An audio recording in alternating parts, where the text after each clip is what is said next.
मैं प्रभु का धन्यवाद करता हूं कि प्रभु ने एक बार फिर से हमें यह सुनहरा मौका दिया है कि मैं आप सबों को प्रभु के वचन से सिखा सकूं।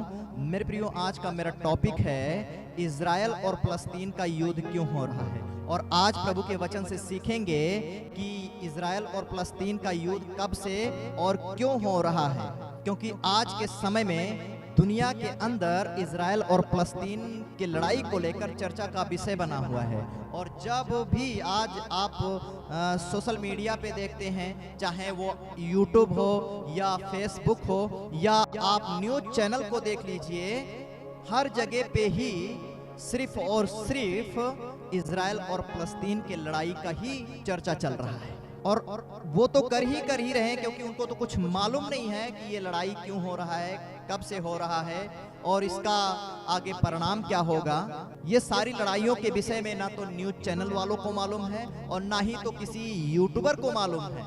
और आज के समय में जब हम दुनिया के अंदर लड़ाइयाँ और लड़ाइयों की चर्चा सुन रहे हैं, तो हमारे बहुत सारे पास्टर्स, बहुत सारे प्रचारक, बहुत सारे मसीही यूट्यूबर भी इसी बातों को प्रचार करते हुए बहुत सारे मसीही लोगों को डरा रहे हैं कि यीशु मसीह तुरंत आ जाएगा, यीशु मसीह आ रहा है, इस लड़ाई के द्वारा ही दुनिया का अंत हो जाएगा। लेकिन इन सारी लड़ाइयों के विषय में जो आज के न्यूज़ चैनल वाले यूट्यूबर, प्रचारक और मसीही यूट्यूबर और बहुत सारे मसीही लोग भी जो इस लड़ाई और लड़ाइयों की बातों को सुनकर और झूठी अफवाहें फैला रहे हैं, उन झूठी अफवाहों से डरने की जरूरत नहीं है, क्योंकि हमें इस बातों को जानना है कि इसके विषय में हमारा और आपका प्रभु यीशु मसीह क्या कहते हैं। यदि आप जानना चाहते हैं तो इस संदेश को पूरा सुने, ताकि आप इज़राइल और फ़लस्तीन की लड़ाई क्यों हो रहे हैं और कब से हो रहे हैं, सारी बातों को समझ पाएं। तो मैं चाहता हूं कि हमारे साथ परमेश्वर के वचन से निकालें मत्ती रचित सुसमाचार और उसका 24 अध्याय 36 वचन और पढ़िए। उस दिन और उस घड़ी के विषय में कोई नहीं जानता, ना स्वर्ग के दूत और ना पुत्र, परंतु केवल पिता। मेरे प्रिय, यहाँ पे हम परमेश्वर के वचन से पढ़ सकते हैं मत्ती के 24 अध्याय और उसके 36 वचन के अंदर, जैसा कि लिखा है, उस दिन और उस घड़ी के विषय में कोई नहीं जानता, ना स्वर्ग के दूत और ना पुत्र, परंतु केवल पिता जानता है। मैं आपको बताना चाहता हूं मेरे प्रियो कि प्रभु यीशु मसीह से बड़ा कोई नहीं है। और जब यहाँ पे प्रभु कहते हैं कि कोई नहीं जानता है, तो जब कोई जानता ही नहीं है, तो ऐसी बातों का जब वो प्रचार कर रहा है और उस बातों को सुनकर आप डर रहे हैं, घबरा रहे हैं, तो आपको डरने और घबराने की जरूरत नहीं है, क्योंकि जो प्रभु यहाँ पे कह रहा है उस दिन और उस घड़ी के विषय में कोई नहीं जानता है, वही प्रभु कहता है मत्ती के 24 और उसके 6 में पढ़ते हैं, तो लिखा हुआ है, तुम लड़ाइयां और लड़ाइयों की चर्चा सुनोगे तो घबरा ना जाना, क्योंकि इनका होना तो अवश्य है, परंतु उस समय अंत नहीं होगा। अब यहाँ पे प्रभु यीशु मसीह कहते हैं कि तुम लड़ाइयां और लड़ाइयों की चर्चा सुनोगे तो घबरा ना जाना, क्योंकि इनका होना तो अवश्य है, उस समय अंत नहीं होगा। तो मेरे प्रियो, यदि आज आप डर में हैं, घबराहट में हैं और आप चिंतित हैं इस बातों को लेकर कि लड़ाई हो रहा है, लड़ाइयां लगी हुई हैं, हम क्या होंगे, हमारे बच्चे क्या होंगे, तो यहाँ पे प्रभु यीशु मसीह का वचन कहता है कि तुम लड़ाइयां और लड़ाइयों की चर्चा सुनोगे तो घबराना नहीं।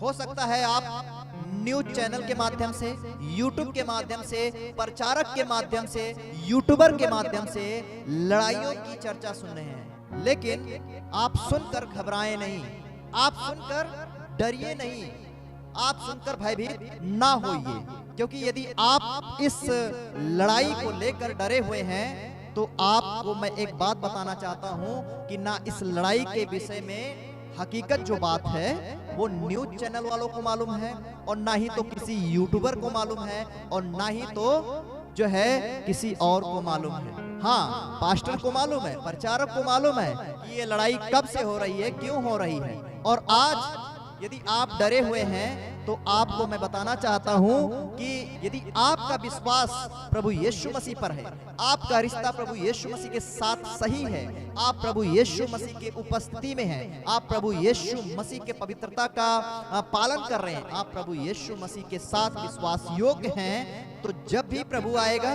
तो आपको वो अकेला छोड़कर नहीं जाएगा, आपको अपने साथ लेकर जाएगा, ताकि आप इन लड़ाई और खतरों से निकलकर प्रभु के साथ एक अच्छा जीवन स्वर्ग के अंदर प्राप्त करें। तो आइए हम आगे देखते हैं कि इजराइल और फलस्तीन जो राष्ट्र है वो बना कैसे।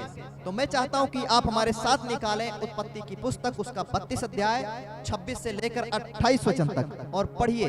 तब उसने कहा, मुझे जाने दे, क्योंकि भोर होने वाला है। याकूब ने कहा, जब तक तू मुझे आशीर्वाद ना दे तब तक मैं तुझे जाने ना दूंगा। और उसने याकूब से पूछा, तेरा नाम क्या है? उसने कहा, याकूब। उसने कहा, तेरा नाम अब से याकूब नहीं परंतु इज़राइल होगा, क्योंकि तू परमेश्वर से और मनुष्यों से भी युद्ध करके प्रबल हुआ है।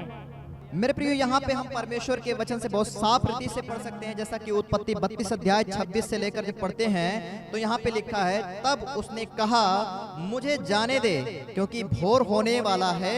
याकूब ने कहा, जब तक तू मुझे आशीर्वाद ना दे तब तक मैं तुझे जाने ना दूंगा। और उसने याकूब से पूछा, तेरा नाम क्या है? उसने कहा, याकूब। उसने कहा, तेरा नाम अब याकूब नहीं परंतु इज़राइल होगा, क्योंकि तू परमेश्वर से और मनुष्यों से भी युद्ध करके प्रबल हुआ है। मेरे प्रियो, यहाँ पे आपको जान लेना बहुत जरूरी है कि जो इज़राइल नाम है वो किसी इंसान के द्वारा दिया गया नाम नहीं, बल्कि स्वयं परमेश्वर के द्वारा दिया गया नाम है। क्योंकि यहाँ पे जब हम देखते हैं कि एक याकूब नाम का व्यक्ति है जो अपने मामा के घर से अपने बीवी बच्चों को, अपने धन संपत्ति को लेकर अपने नगर में आ रहा था। उस समय जब वो रास्ते से आ रहा था तो बीच में ही एक नदी आ जाता है, और जब नदी से अपने बच्चों को, अपने बीबी को, अपने धन संपत्ति को पार उतार चुका होता है तो वापस जब आता है तो रात हो जाता है। और जब रात हो जाता है तो याकूब क्या करता है कि वहीं पे वो सो जाता है। और जब सोता है तो एक स्वर्गदूत आकर याकूब से मल्लयुद्ध करने लगता है। और जब पूरी रात उनका युद्ध चलता है, लड़ाई चलता है, तो जैसे ही सुबह होता है, भोर का समय हो जाता है, तो स्वर्गदूत बोलता है याकूब से कि अब मुझे जाने दे, नहीं तो लोग देख लेंगे। फिर याकूब कहता है कि जब तक तू मुझे आशीर्वाद ना दे दे तब तक मैं तुझे जाने नहीं दूंगा। और जब वो स्वर्गदूत पूछता है कि तेरा नाम क्या है, याकूब बोलता है कि मेरा नाम याकूब है। और जब स्वर्गदूत सुनता है कि इसका नाम याकूब है तो वो तुरंत कहता है, अब से तेरा नाम याकूब नहीं बल्कि इज़राइल होगा। तो मेरे प्रियो, हम यहाँ पे देख सकते हैं कि जो याकूब है, याकूब के नाम का मतलब होता है धोखेबाज, धोखा देने वाला। लेकिन जिस स्वर्गदूत को परमेश्वर ने याकूब के पास भेजा था याकूब से मल्लयुद्ध करने के लिए, उस स्वर्गदूत ने याकूब के नाम को बदलकर इज़राइल रख दिया। तो ये नाम जो है वो किसी इंसान के द्वारा नहीं, किसी संसारिक लोगों के द्वारा दिया गया नाम नहीं है। इज़राइल नाम स्वयं परमेश्वर के द्वारा दिया गया नाम है। और ये नाम एक आशीष भरा नाम है, क्योंकि याकूब के नाम का मतलब होता है धोखेबाज, तो वही इज़राइल के नाम का मतलब होता है आशीष की संतान, आशीष पाया हुआ व्यक्ति, आशीषित राष्ट्र। और याकूब के द्वारा ही उसके बच्चों ने इज़राइल राष्ट्र का निर्माण किया। तो मेरे प्रियो, जैसा कि हमने देखा कि इज़राइल जो राष्ट्र है, इज़राइल के लोग जो हैं वो परमेश्वर के चुने हुए लोग हैं, परमेश्वर के द्वारा दिया गया नाम है। और अब हम देख लेते हैं कि फलस्तीन देश कैसे बना। तो मैं चाहता हूं कि आप निकालें उत्पत्ति 28 अध्याय उसके 6 से लेके 9 वचन तक और पढ़िए। जब इसहाक ने याकूब को आशीर्वाद देकर पद्दनराम भेज दिया कि वह वहीं से पत्नी लाए, और उसको आशीर्वाद देने के समय ये आज्ञा भी दी, तू किसी कनानी लड़की से विवाह ना कर लेना। और याकूब माता पिता की मानकर पद्दनराम को चल दिया। तब एसाव ये सब देख के और ये भी सोचकर कि कनानी लड़कियां मेरे पिता इसहाक को बुरी लगती हैं, अब्राहम के पुत्र इश्माएल के पास गया और इश्माएल की बेटी महलत को, जो नबोयत की बहन थी, ब्याहकर अपनी पत्नियों में मिला लिया।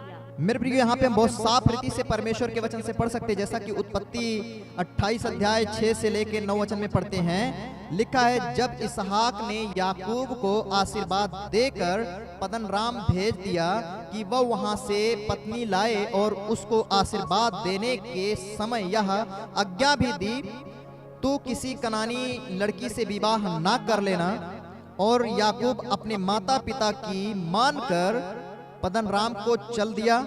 तब एसाव यह सब देखकर और यह भी सोचकर कि कनानी लड़कियां मेरे पिता इसहाक को बुरी लगती हैं, अब्राहम के पुत्र इस्माइल के पास गया और इस्माइल की बेटी महलत को, जो नबोयत की बहन थी, ब्याह कर अपनी पत्नियों में मिला लिया।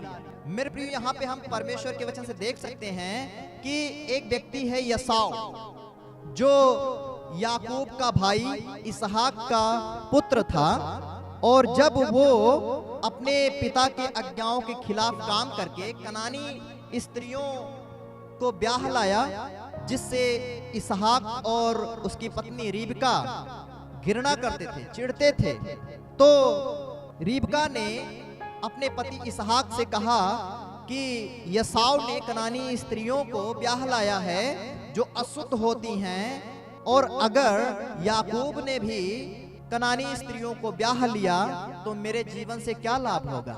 इन बातों को सुनकर इसहाक ने याकूब को बुलाया और याकूब को आशीर्वाद देकर कहा कि तू अपने कुटुंबियों में जा, और अपने कुटुंबियों में जाकर अपने लिए स्त्री ब्याह ले।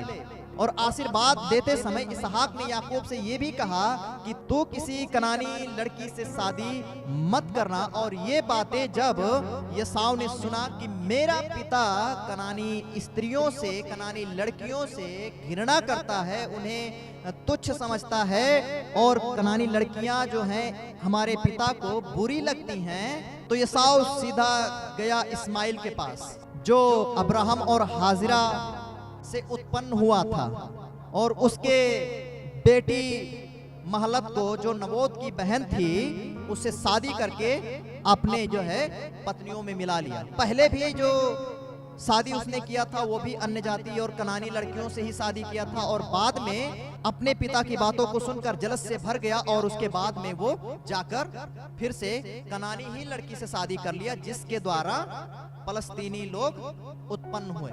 वहीं से फलस्तीन राष्ट्र बनना चालू हो गया। इस तरह से फलस्तीन राष्ट्र का निर्माण हुआ, जो इंसानों के द्वारा दिया गया नाम है, जो इस्माइली लोगों के द्वारा बनाया गया राष्ट्र है। लेकिन इज़राइल परमेश्वर के द्वारा दिया गया नाम है, इज़राइल के द्वारा बसाया गया इज़राइल राष्ट्र है।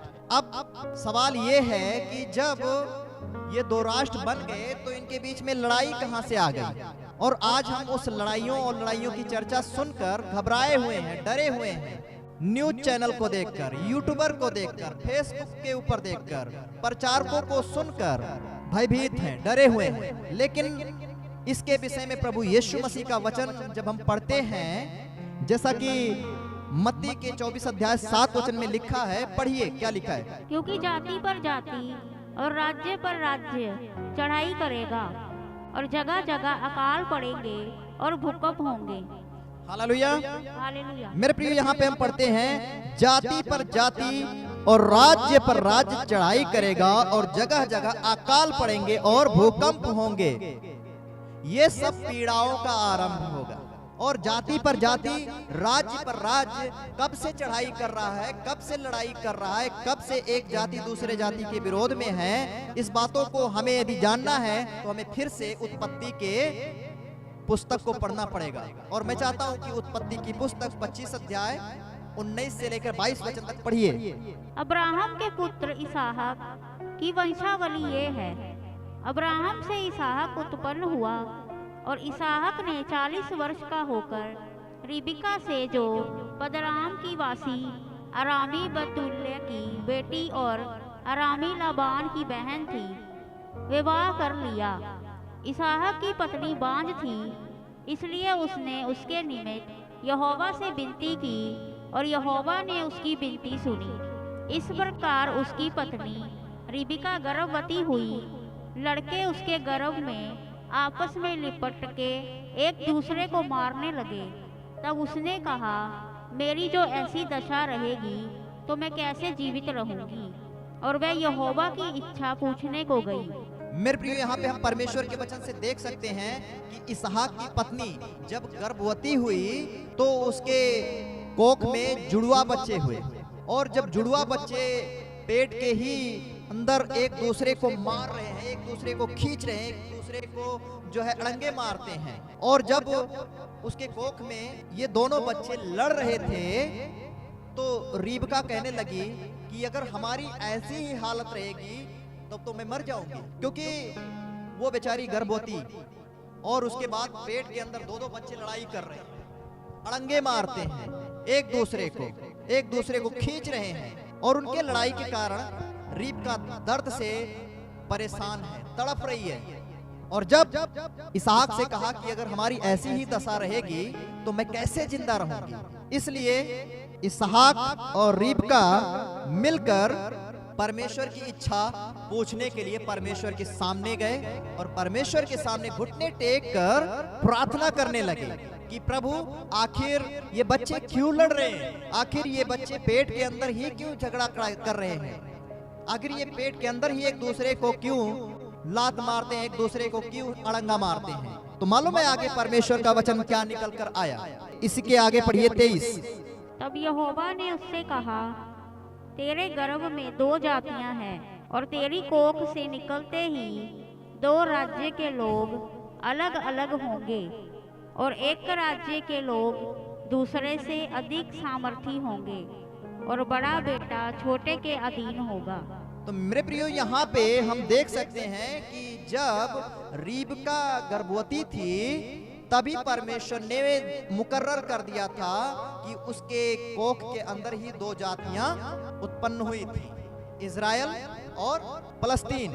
और यहाँ पे परमेश्वर ने एक बात और कही है कि बड़ा छोटे का दास हो जाएगा, छोटा बड़े के ऊपर अधिकार करेगा, बड़ा छोटे के अधीन हो जाएगा। और जैसा कि हम देख सकते हैं कि याकूब को परमेश्वर ने आशीष का वारिस बना दिया, क्योंकि यसाव ने अपने पहलौठे होने का अधिकार याकूब से बेच दिया और याकूब ने उस पहलौठे होने का अधिकार लेकर सामर्थी बनता चला गया और यसाव अपने अधिकार को बेचने के द्वारा वो श्रापित हो गया और आज भी उसके ऊपर श्राप ही श्राप पाए जाते हैं। तो यहाँ पे हम देख सकते हैं कि आज से नहीं बल्कि ये बहुत पुराना लड़ाई जो है वो चलता हुआ आ रहा है, यसाव और याकूब के ही थ्रू चलता हुआ आ रहा है, जो आज हम इजराइल और फलस्तीन की लड़ाई को देखते हैं।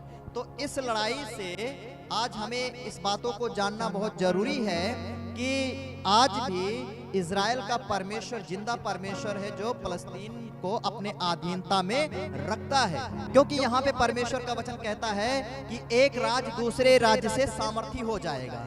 अब आज बहुत सारे न्यूज चैनल के लोग, बहुत सारे यूट्यूबर इस बातों को बोलते हैं कि इजराइल के लोगों ने अपने देश के चारों तरफ आयरन डोम लगाया है, अगर उनके ऊपर कोई आक्रमण करे तो वो हवाओं में ही नष्ट हो जाता है और उनके ऊपर कोई भी खतरा नहीं है।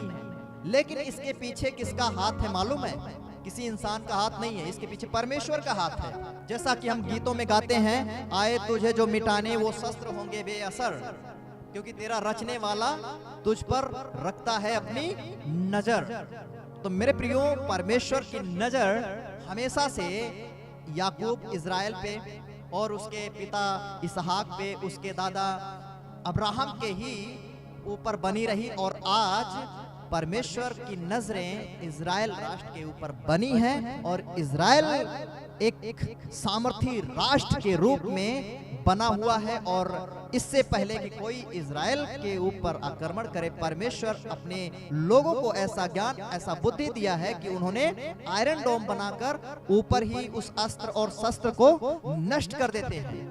तो आज आपको और हमें जानना बहुत जरूरी है कि ये लड़ाई आज से नहीं है जो आज पूरी दुनिया के अंदर चर्चा का विषय बना है, बल्कि ये लड़ाई याकूब और यसाव से ही चला आ रहा है। इसलिए आज हमें और आपको यूट्यूबर की बात सुनकर, न्यूज चैनल की बात सुनकर, प्रचारकों की बात सुनकर डरने और घबराने की जरूरत नहीं है, क्योंकि ये लड़ाई आज की नहीं बल्कि ये लड़ाई बहुत पुरानी लड़ाई चली आती है। क्योंकि प्रभु यीशु मसीह ने कहा कि जाति पर जाति और राज के ऊपर राज चढ़ाई करेंगे। इसलिए हमें डरने की जरूरत नहीं, क्योंकि आज हमें विश्वास करना है कि जैसे परमेश्वर इज़राइल के चारों तरफ होकर उनकी रक्षा करता है आयरन डोम के द्वारा और एक मजबूत राष्ट्र बनाकर खड़ा कर दिया, वैसे ही वही परमेश्वर यहोवा प्रभु यीशु मसीह के द्वारा हमें और आपको एक मजबूत और निर्भय विश्वासी के रूप में देखना चाहता है। हमारे अंदर और आपके अंदर कोई डर, कोई भय नहीं चाहिए, क्योंकि परमेश्वर कहता है कि तुम्हें डर का नहीं बल्कि सामर्थ का आत्मा दिया गया है। तो आप डरे नहीं। यदि आप प्रभु यीशु मसीह पर विश्वास कर रहे हैं, आपका रिश्ता प्रभु यीशु मसीह के साथ ठीक है, आप विश्वास योग्य हैं, तो आपको प्रभु यीशु मसीह कभी समस्या में नहीं छोड़ेगा। आपको प्रभु यीशु मसीह अपने अनुग्रह के द्वारा हमेशा संभालेगा। प्रभु आप सबको इस वचन के द्वारा बहुत आशीष दे। सबको जय मसीह की। फिर मिलते हैं एक नए संदेश के साथ, तब तक के लिए आप अपना ख्याल रखें। God bless you.